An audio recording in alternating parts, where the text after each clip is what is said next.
Welcome everyone. Tonight we're going to be going over what is called the yoga wheel. So before we even get started, you're going to take out your journal or your whatever you're taking notes on, and you're going to draw this wheel. So what it is, you're going to make a big circle, and then you're going to give that circle 6 spokes. So you can just do 6 lines with the circle in the middle. So you could probably draw the inner circle and then your spokes. So you want to have 6 sections, and they don't have to be perfect. Then, to outline the wheel, you're going to put another layer just outside of this wheel. We're going to call this the yoga wheel tonight, or today.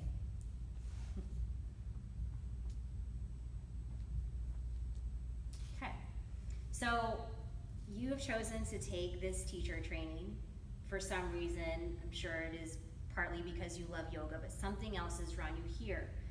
So before we dive into how to teach yoga, we're going to talk about where yoga comes from first. So we're going to talk about the history of yoga. So does anyone have any idea how long ago or where yoga started, how long ago? Any guesses on like years or countries or? I'd say like 5,000 years ago. 5,000, okay. Does anyone have any other? I'd say maybe somewhere between 2,500 to 3,000 years ago. Okay. So what makes you say 5,000 and 3,000? That's just the number that. Okay. Okay. I've read or I've heard about it in some other class that it dates back to about that time. Okay. And so where might it have come from? Where would it have its roots? India. India. Okay. Do you have a different answer? No, I would say it's based out of India. Okay. So 5,000 would be where the first written, so the word yoga was found in ancient Hindu scriptures. So if you think about it, if that's the time where it was found first written, it probably is even older than that, right? That's just where they found the first written word of yoga. So India would be kind of where it originated. Who knows, maybe it's from somewhere else too, but that's where we know where the written form of it comes from. So then the 2,000, 2,500-ish years ago, that's where the Yoga Sutras were written. So that's where it takes all of the yoga teachings and puts it into writing. So again, another documentation. So if you think about yoga as the expansion of prana or energy, Johnny says that yoga actually started 13.5 billion years ago because of the Big Bang, right? So I mean, I don't think there's any wrong answer. So we have 5,000 and 2,500 because that's where we found it written. And then if you look at it from just like energy expansion, you could say dates back to the start of time. So because yoga was found in Hindu scriptures, does that mean yoga is a religion? What do you think? No? What do you think? I'd say no, and it lends itself to a lot of misconception. I can see why people would say that, but I don't think it is. So why would a lot of people think that yoga is a religion, right? We all have heard that, oh, I don't want to do yoga because that's a religion. Why might people have that misconception? I think because it is in Hindu and it was found in India, I think a lot of people just think that their religions will say something against it, but like really the practice of yoga is universal for everyone. Yes. So yoga is not a religion, but if you look again at the scriptures or the ancient texts, it's the Hindu priests would practice yoga, right? So there's writings of them practicing yoga, but it was really so that they could perform their religious duties to the highest capacity. So just because they practice yoga doesn't make yoga the religion. But you can see how that might get confused, because if you were Hindu and you practice yoga, people would automatically think that yoga is a religion, when really it's not. So really, the priests just use it to optimize their performance as humans, so they could carry out their religious duties. So does that make sense? Okay. So when you look at this wheel, so now we've kind of talked briefly about the history of yoga, and we'll touch bases on it during this training as well, as far as like, okay, that's where yoga came from, but how did it get to us? So there is a specific line, and you'll find when we talk about it eventually that we're pretty close to where Ashtanga Vinyasa actually started, to how it came to us. But if you look at the center of this wheel, this is like the aim of yoga. Do you know what I mean by the aim of yoga? Well, so what would I mean by? The focus Like the- goal, or the Yeah. target speaking point. Kind of, yeah. Concept behind So yoga. what would be the purpose of doing yoga? So before we talk about what the purpose of doing yoga would be, what does yoga mean? So without thinking like of a textbook answer of what yoga is, to you, what does yoga mean? I'd say yoga is a means to self-discovery, self-improvement through various aspects of the practice. Okay, I would say connection. connection, yeah. So do you have anything to guess? No, that's okay too.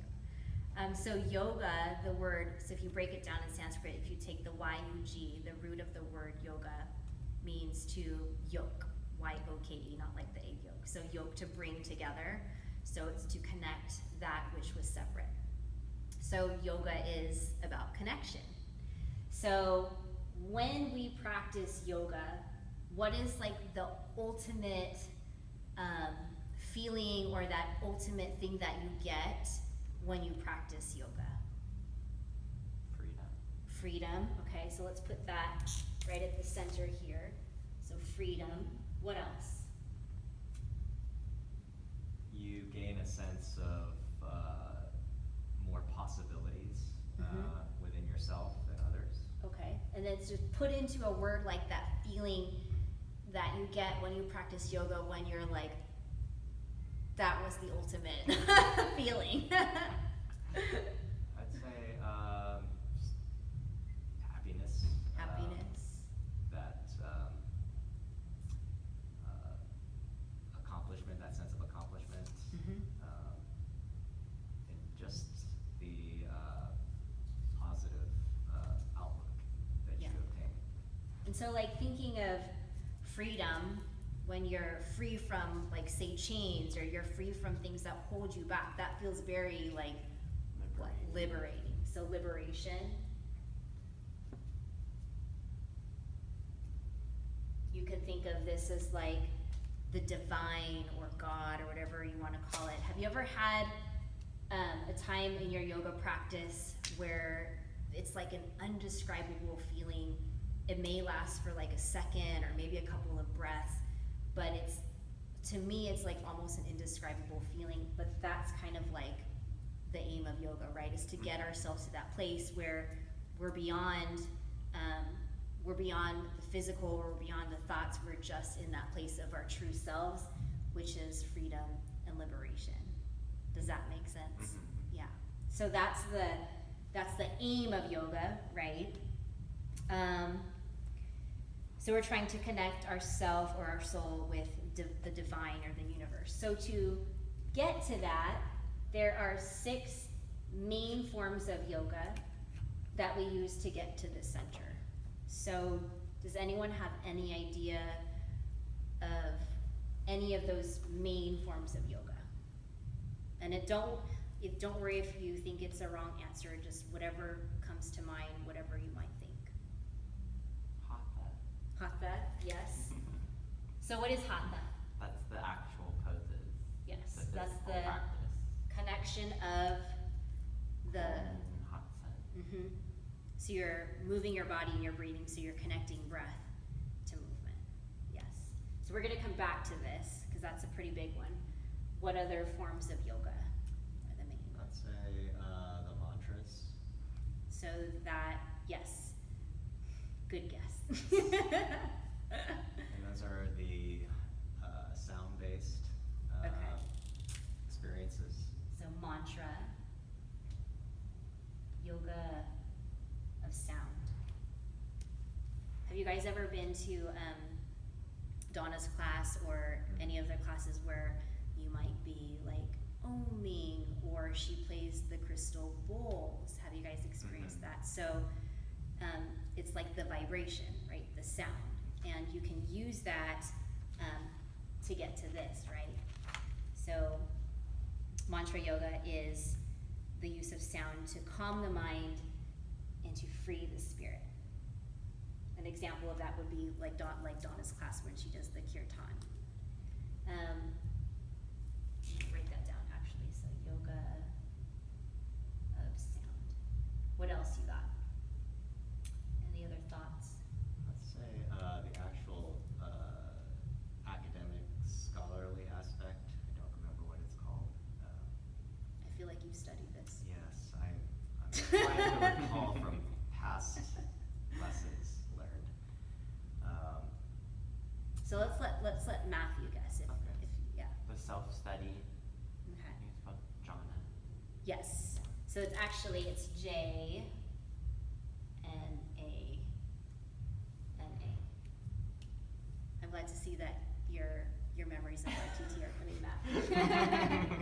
So give me an example of a group of people that might be jhana yogis or jnana yogis. The tantrikas. So we'll talk about that. That's a different area. But remember, these are people that study. So they study Oh. scriptures and texts and Starts with a B, I think. B. B? Are you thinking of the B? No, like the word starts with B, Oh. doesn't it? I don't know. Okay, I thought you were talking about our format B, Oh, no. because that would be meditation. So if you think about like religious people, right? People that study the Bible or the Torah, Okay. like Orthodox Jews might be an example of this because they study the Torah, right? So people that practice jhana yoga, it's through study, right? So they seek to transcend through the study and discussion of sacred texts and through knowledge. So study. Just gonna put study here. And intellect. So we have 3. Any other ideas? Meditation. Meditation. Yes. So what is the name of that? Raja. Yes. You are too smart for this class. So do you remember what Raj means? Isn't it king? Yes. Mhm. So Raj means king, and this is the royal path. So through meditation, that is the royal path, again, to the center. So can you think of a group of people who would be Raja Yogis? I think Matthew touched on it earlier. It has maybe to do with people who are devoted to a particular type of religious practice, like Buddhist monks, perhaps. So monks would be a good example, yeah. So Raja meditation.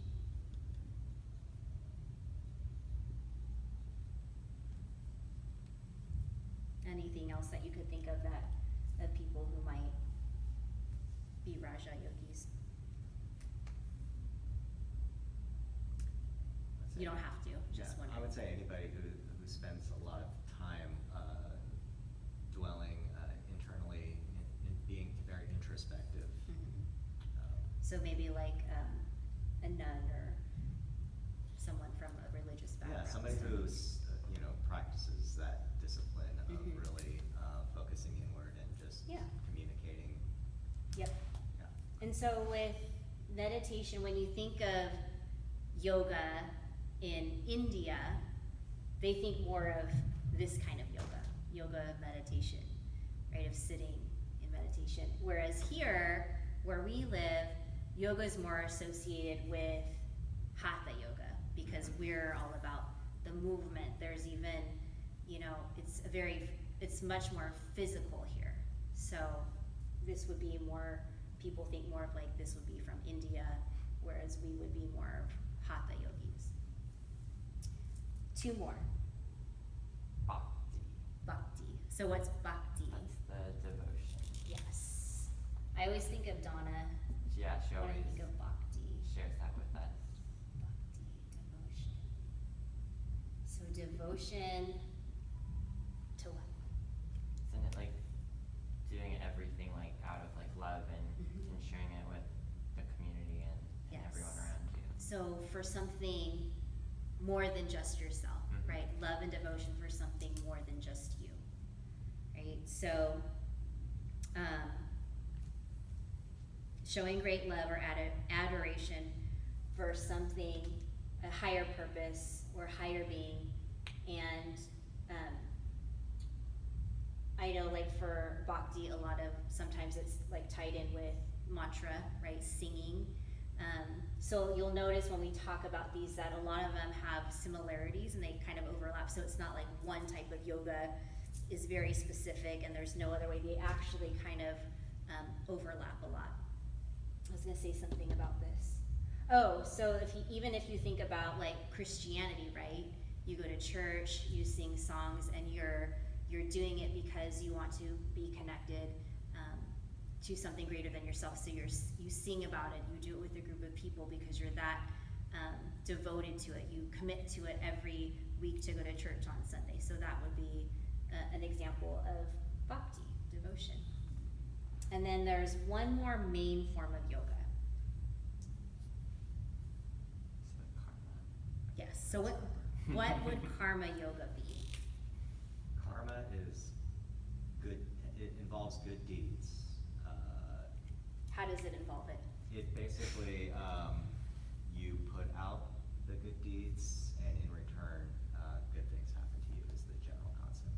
So what would the practice of yoga would be to To give, give, to serve to serve yourself or others. others? Selfless service. Yes, so you get so caught up in giving and helping others, you get that feeling, it brings you back to this, right? Can you think of a couple of people, examples of karma yogis?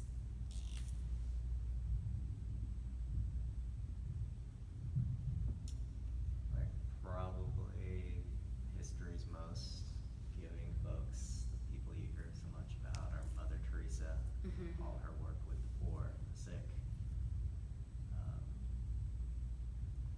Another one, pretty popular, or well-known.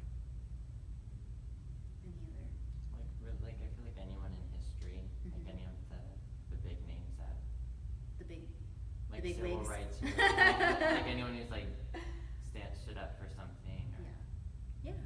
Gandhi, Mother Teresa, you already said. Yep. Cool. Does anyone have, before we come back to hatha, do these forms of yoga make sense and what they do to get to the center of the wheel?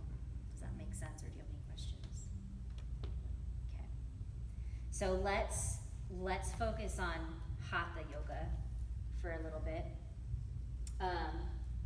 What did you say hatha was? What did you guys say? the physical practice. So we said breath and movement.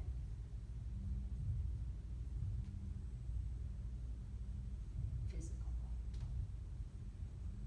And I think you mentioned it before, but where did hatha yoga come from?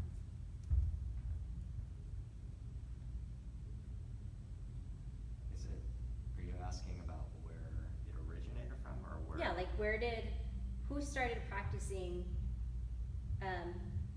physical yoga? I think there was some mention of the priests, Hindu priests, who Mhm. used it to enhance or to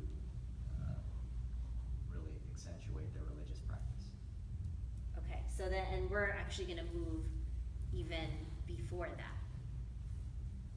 I thought you mentioned The it. tantras? Tantras, yeah, tantrikas. So,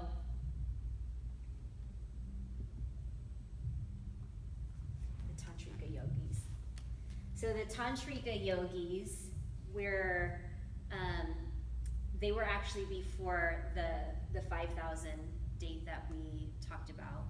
So an ancient group of people that practiced tantra yoga did it through feeling and sensation.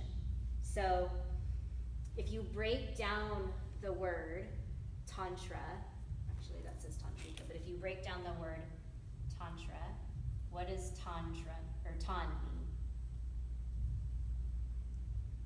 It's okay if you don't know, I'm just wondering if you do. I have no idea. Okay, so tan is to stretch. Oh, yeah. Oh yeah. And tra is beyond. What do you think that means in a physical practice?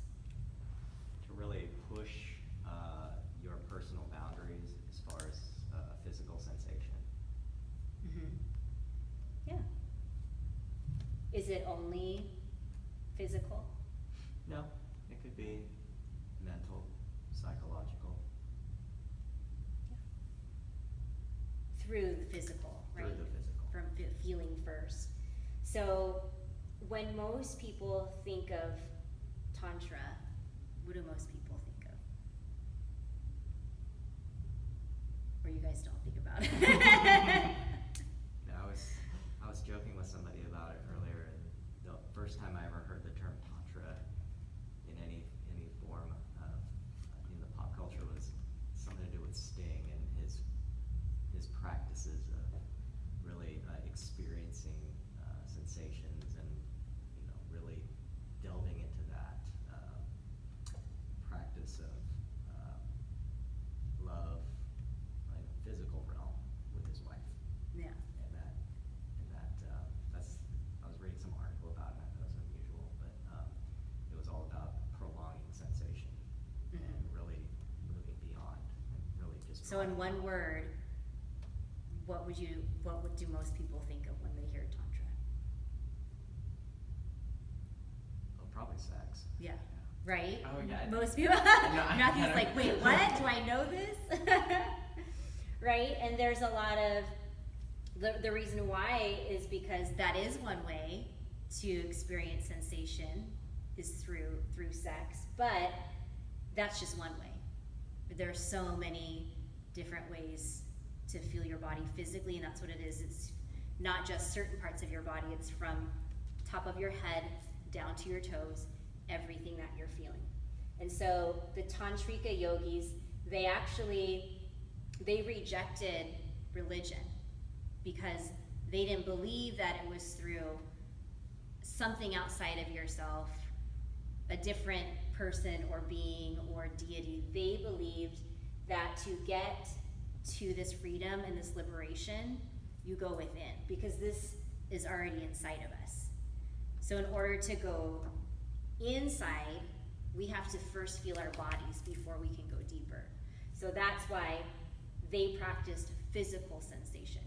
And so to stretch beyond limitations is, yes, stretching beyond physical limitations, right? But then you get this bliss or this freedom, and there's this balance that's involved, and we'll talk about hatha a little bit more, that through that balance is how we get to this as well, through balance of different sensations, different thoughts, and we'll talk about that in just a second.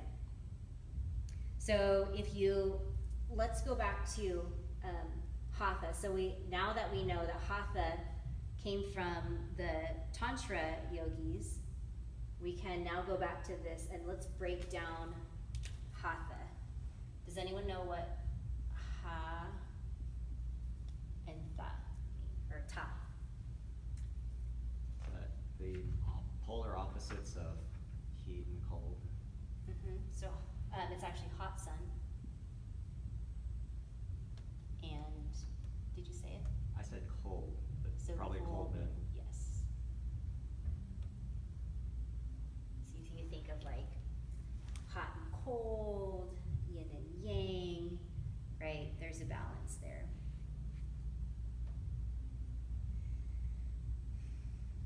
can anyone think of balances that, or extremes that we might be constantly experiencing, and that we might want to create more balance because we're too much of something or not enough of something? Can you guys think of a couple of examples of that? Say work and play. Work and play. That's one that I thought of. Okay. What about like food? Oh, yeah. Right? You can Yeah. either eat too much or too little, Mm-hmm. or sleep. You could sleep too much or too little. Any other ideas? There's no right or wrong, it's just kind of just to get you thinking about that. It's having that balance of too much and not enough of anything. Right, so that would be the balance, of just anything, right? So the biggest one that we talk about in our training is the craving and aversions. Do you guys know what that might mean? So what would, if you're craving something all the time, what would you be chasing? Like the wants that you have, like. Yeah. So when you want something, usually it's because it gives you pleasure, Mhm. right? Gratification. So you're constantly craving pleasure. So that's one. And what's on the opposite spectrum of pleasure? Discomfort or Not wanting something or steering away. Or pain. Avoiding. pleasure and pain. Uh-huh. Right? So you're either a prisoner to your pain and you're constantly finding ways to avoid it, right? Or shove it down or pretend it's not there, you ignore it. Or you're constantly chasing pleasure, like it's not enough, I need more, you're constantly chasing more. We actually talked the other day about Instagram and Facebook, how you're constantly craving more. I wanna see the next post, I wanna see more, and there's actually no bottom to it. So you just keep going because maybe those few things that you checked on your feed wasn't enough, you need more, right? So we're constantly chasing that.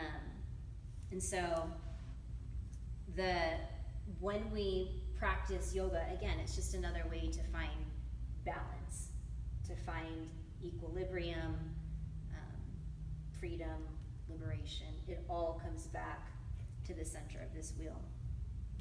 Does that make sense, or do you guys have any questions about how Tantra and Hatha are related? Does that have something to do with the physical, that links the physical practice of breath in, breath out, and asana? Yeah, so that would be a great example of balance. Every inhale is balanced by an exhale, right? And even when we practice breathing, we say it's a smooth, rhythmic breath where every inhale matches every exhale. Yeah, that's a great example.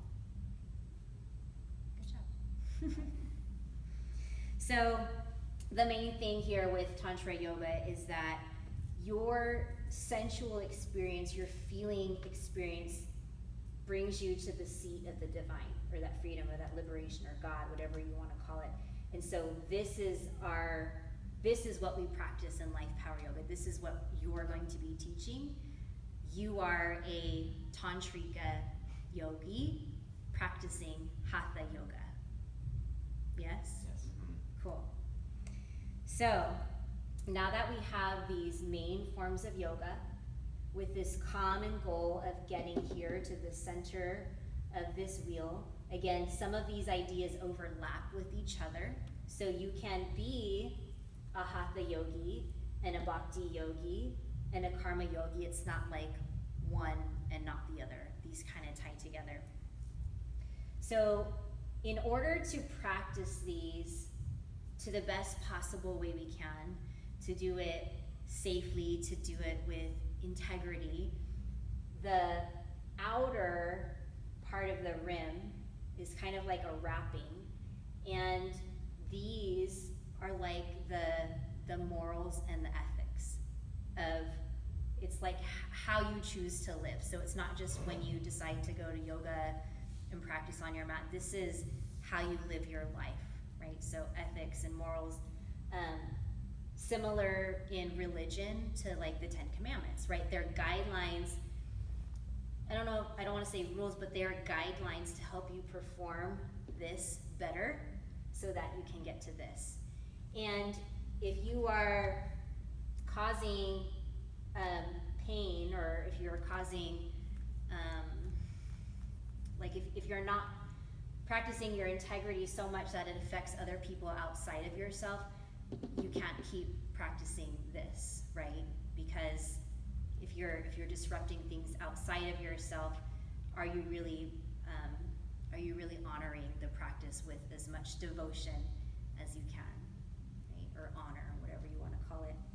So we take the outer rim, and it's like, this is kind of like the tie between living in harmony with everything outside of us and inside of us. So we cannot have peace or ease within if our actions create pain and trouble outside of ourselves. So in yoga, the ethics and morals would be the yamas and the niyamas. But again, we also see it in religions as kind of like the Ten Commandments or something similar to that. So we don't think of these as like things that are meant to limit you, or things that you have to do, or like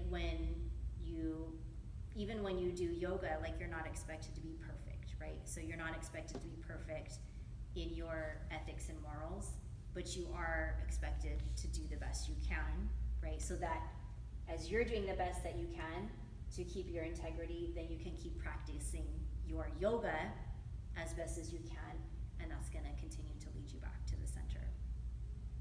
Does that kind of make sense, or did you have more questions about that?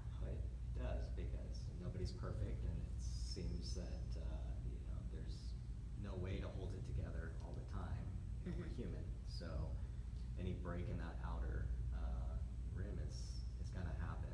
It's just human nature. So it's good to know that there is a coming back and a refocus.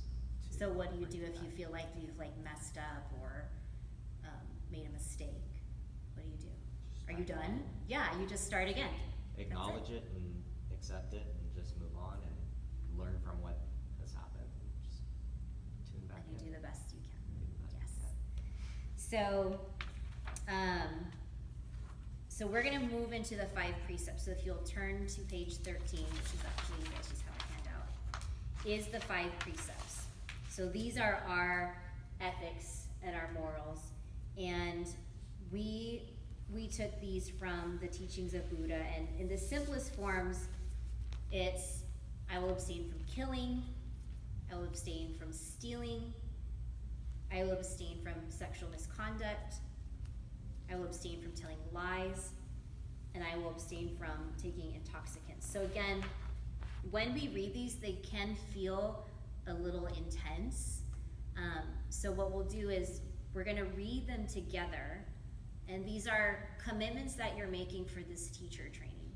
So as we said, you're not expected to be perfect, but this will help you during your time in yoga teacher training. It'll help you perform better, and even with your yoga practice, right? So once we read these through, we can kind of talk about what they mean if you have any other questions. It's laid out pretty detailed, but it's open to discussion, so we can clarify if you have any questions. So where's mine? Here it is. So what we'll do is, this is your commitment that you're making for teacher training. And so when we say things out loud, when we say it in front of other people, we hold ourselves accountable, and it kind of makes your thoughts, or the things that you say inside, it makes them more real when you share them with others. So that's the idea behind, sharing this with each other. So I'll read a sentence, and then you guys will repeat. So the first precept: aware of the suffering caused by the destruction of life, I vow to cultivate compassion and to learn ways to protect the lives of people, animals, plants, and minerals. Aware of the suffering caused by the destruction of life, I vow to cultivate compassion and to learn ways to protect the lives of people, animals, plants, and minerals. I am determined not to kill, not to let others kill, and not to condone any act of killing in the world in my thinking and in my way of life. I am determined not to kill, not to let others kill, and not to condone any act of killing in the world, in my thinking and in my way of life. Second precept. Aware of the suffering caused by exploitation, social injustice, stealing, and oppression, I vow to cultivate loving kindness and learn ways to work for the well-being of people, animals, plants, and minerals. Aware of the suffering caused by exploitation, social injustice, stealing, and oppression, I vow to cultivate loving kindness and learn ways to work for the well-being of people, animals, plants, and minerals. I vow to practice generosity by sharing my time, energy, and material resources with those who are in real need. I vow to practice generosity by sharing my time, energy, and material resources with those who are in real need. I am determined not to steal and not to possess anything that should belong to others. I am determined not to steal and not to possess anything that should belong to others. I will respect the property of others, and I will prevent others from profiting from human suffering or the suffering of other species on earth.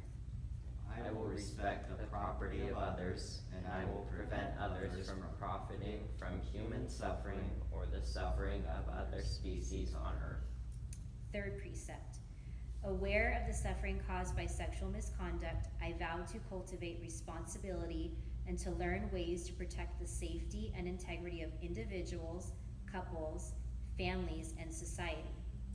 Aware of the suffering caused by sexual misconduct, I vow to cultivate responsibility and to learn ways to protect the safety and integrity of individuals, couples, families, and society. I am determined not to engage in sexual relations without love and a long-term commitment. I am determined not to engage in sexual relations without love and a long-term commitment. To preserve the happiness of myself and others, I am determined to respect my commitments and the commitments of others. To preserve the happiness of myself and others, I am determined to respect my commitments and the commitments of others. I will do everything in my power to protect children from sexual abuse and to prevent couples and families from being broken by sexual misconduct. I will do everything in my power to protect children from sexual abuse and to prevent couples and families from being broken by sexual misconduct. Fourth precept.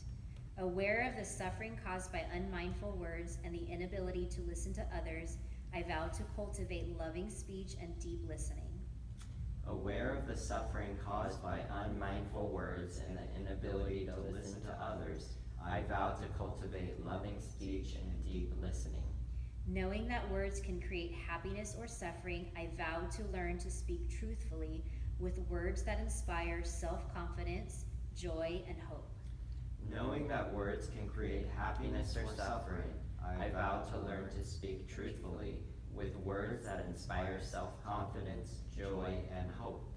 I am determined not to spread news that I do not know to be certain and not to criticize or condemn things of which I am not sure.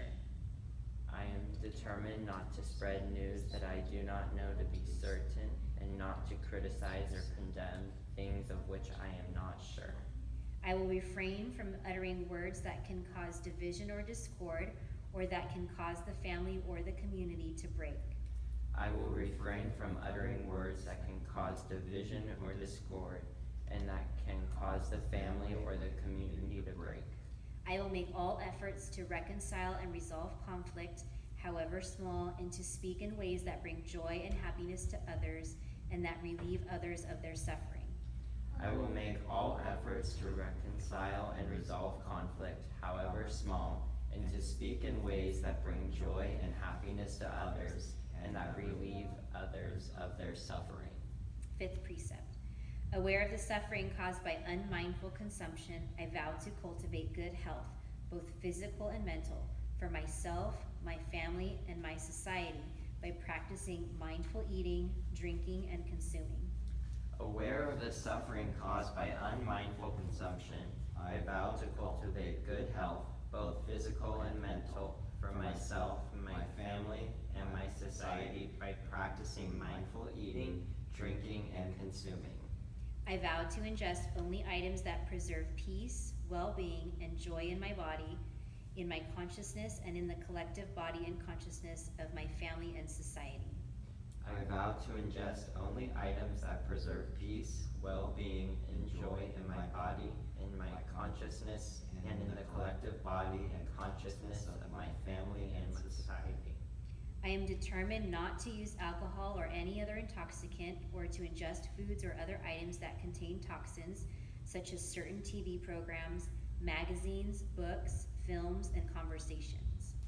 I am determined not to use alcohol or any other intoxicant, or to ingest foods or other items that contain toxins, such as certain TV programs, magazines, books, films, and conversations.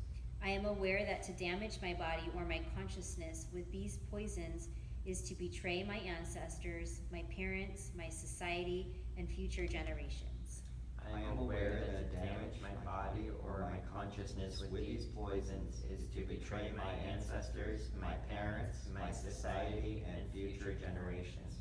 I will work to transform violence, fear, anger, and confusion in myself and in others by observing a wholesome diet.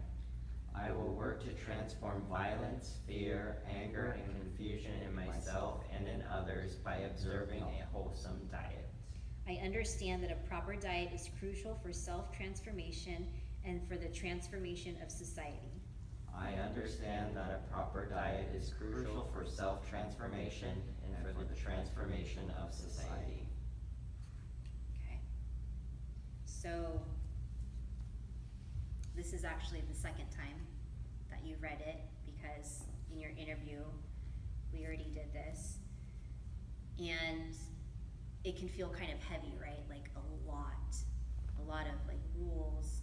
But remember that these are actually gifts that you can give yourself so that you can perform better, so that you can, be in this teacher training and get the most out of it that you possibly can. So again, these aren't things that are meant to confine you or constrict you. They're actually here to help you perform better. And again, like we said, if you feel like you've messed up or you've fallen off, come right back to it. You're just going to do the best that you can, and hopefully the idea is to do better during this teacher training than you have before. So again, now that this is your second time reading it, and now that we've said it all together, do you feel like it has a little more of a, not like meaning, but almost like more of a commitment? Mm-hmm. Yeah, especially to hear the words aloud in this community type setting, to not only hold yourself accountable, but to hold maybe each other accountable for these words and deeds. Yes. That makes sense. Yes, I love that. All right. So now we've looked at the history of yoga, where it comes from, how old it is, the goal or the aim of yoga right at the center there, and all the different types of, or the main, I should say, there's so many different types of yoga, but the main forms of yoga and how to get to it, wrapped with the ethics and the morals, which we use as the 5 precepts. Does anyone have any other questions about what we talked about today? No one? All right, so go ahead and take a break, and we'll stop the video here.